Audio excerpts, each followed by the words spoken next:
మందిరానికి వచ్చేవారే విశ్వాసులే ఏం చేస్తున్నారు అని అంటే మర్చిపోతూ ఉన్నారు. ఇదిగో నా నామమున నువ్వు ప్రార్థన చేస్తున్నావా? ప్రార్థన నిత్యం ప్రార్థన చేయాలి, విసుగుకు ప్రార్థన చేయాలి, కోజాడుతూ ప్రార్థన చేయాలి, రేయి మొదటి జామును ప్రార్థన చేయాలి. ఇలా ప్రార్థన చేస్తున్నప్పుడు నీ గృహం చుట్టూ, మీ చుట్టూ దేవుని దూతలు కాపుగా ఉన్నాయి. కొన్ని లక్షల మందిని హతం చేయడానికి ఒక్క దూత చాలండి. ఒక్క దూత చాలు ఎన్ని లక్షల మందినైనా చంపేసింది.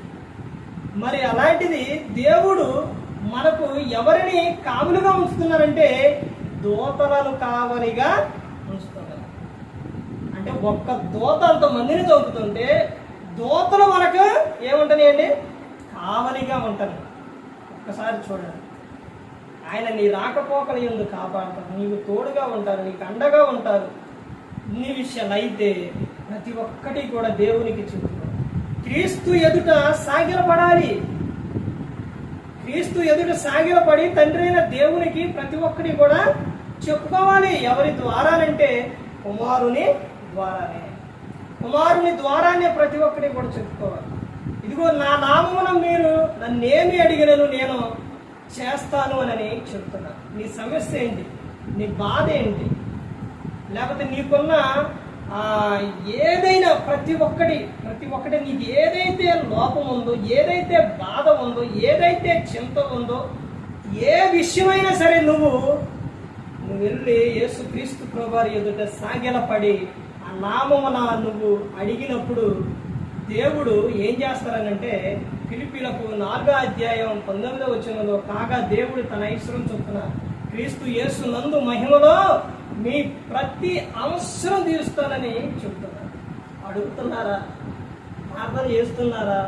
ఈ రోజున క్రైస్తవులు చేస్తున్నారా అంటే ఎక్కడ చేస్తున్నారండి? మర్చిపోయారు. ఉదయం లేకగానే ప్రభా మంచి నిద్ర ఇచ్చిన ఈరోజు కాపాడు ప్రభా ఆమెనైతే. ఇంకా ఎప్పుడు చేస్తారు? ఫోన్ చేసేటప్పుడు ప్రభా ఈ భోజనాన్ని ఇచ్చిన ప్రభా తిన్నా ప్రభా ఆమె నరే లోపల లాభగిరిపోయింది, అయిపోయింది. మరలా ఎప్పుడు? రాత్రికి ప్రభా ఈరోజు పొద్దాకా తిరిగాను ప్రభా, మళ్ళీ అది ఎప్పుడు పడుకోని ప్రభా నీ దూతలు కావలిగా ఉంచు ప్రభా. ఏం కావాలి? దూతలు కావాలి. పొద్దాకా ఏం చేసావు? పనికిమాలిన పనులు చేసావు. రాత్రులు అయ్యేసరికి ఏం చేయాలి? ఏం కావాలి? ఎవరు కావాలి? దేవుని దూతలో కావలిగా ఉండాలి. అయిపోయింది ప్రార్థన. ఇవి ఈ ప్రార్థనలు ఎలా ప్రార్థన చేస్తున్నారు? అలాగేనండి దేవుడు చెప్పింది.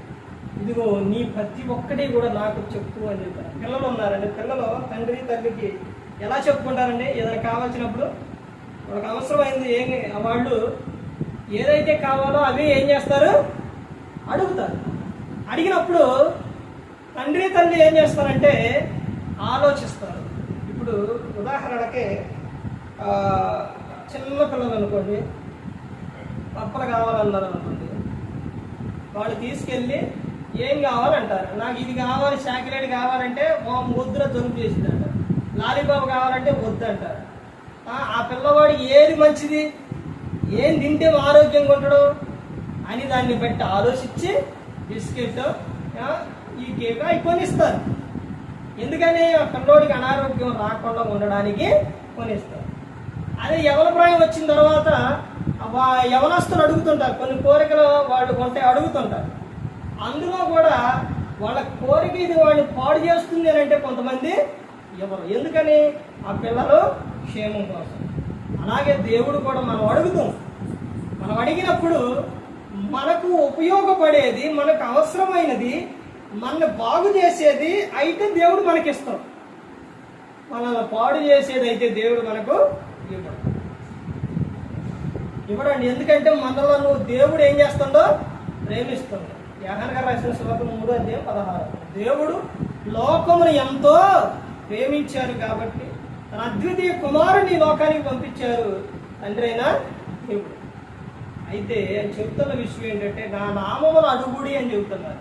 ఎవరు కూడా నశించి నరకానికి వెళ్ళిపోకూడదని యేసుక్రీస్తు ప్రభువారు ఈ లోకానికి వచ్చి మనందరి కోసం సిలువలో తన ప్రాణాన్ని పెట్టారు. ప్రతి ఒక్కరు కూడా దేవుడి యందు భయభక్తులు కలిగి పరిశుద్ధాత్మ మాట ఇట్టు హృదయ శుద్ధిని కాపాడుకుంటూ క్రీస్తుని పోలి నడుచుకున్నప్పుడు ఈ లోకం విడిచిన పరలోకానికి చేరుకుంటాం. మరి ఈ విధంగా నిలబెట్టి మాట్లాడించిన తండ్రి దేవునికి కృతజ్ఞతాస్తుతులు చెల్లిస్తూ ఇంతవరకు శ్రద్ధగా ఉన్న మీకు ప్రభు పెట్టిన హృదయపూర్వకంగా చెల్లిస్తూ మాటలు ముగిస్తున్న అందరికీ